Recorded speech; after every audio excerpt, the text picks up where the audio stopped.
Hello everybody, my name is Jessica, and today on my little TED Talk, we are going to talk about photosynthesis and cellular respiration.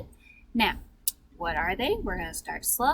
We're going to start with photosynthesis. Photosynthesis, most people think of plants, which is correct.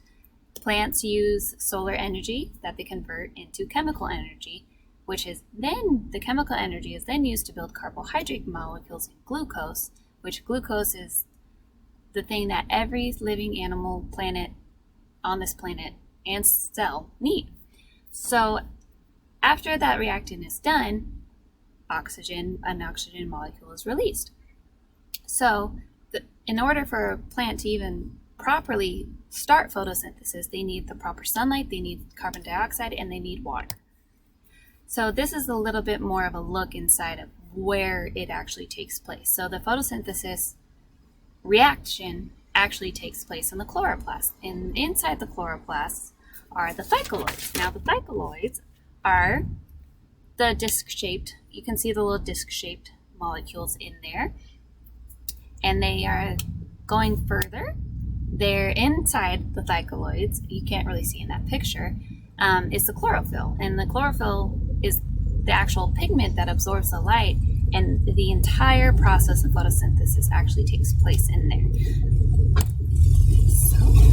And in short, photosynthesis goal is to store energy, and by storing energy, they actually deplete the protein molecule ATP, which is adenosine triphosphate. I can't say that right, but I'm trying.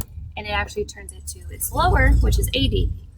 So, going forward to cellular respiration. Cellular respiration is pretty much the opposite of what photosynthesis does. Cellular respiration actually tries to release stored energy. So if you can see by the equation there that it's glucose, oxygen, cellular respiration to energy.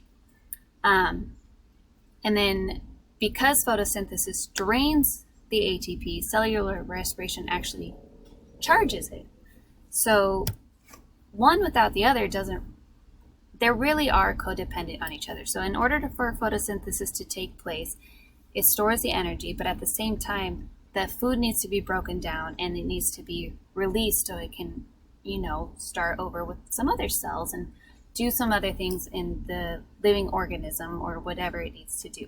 Now, looking at this picture, you can see it's kind of just a 360 cycle where, you have the carbon dioxide, you have the water, you have the sun, starts with photosynthesis, goes to glucose, oxygen, all the reactions need ATP or some sort of energy to even start the reaction process, but it's kind of interrelated and they kind of coexist together.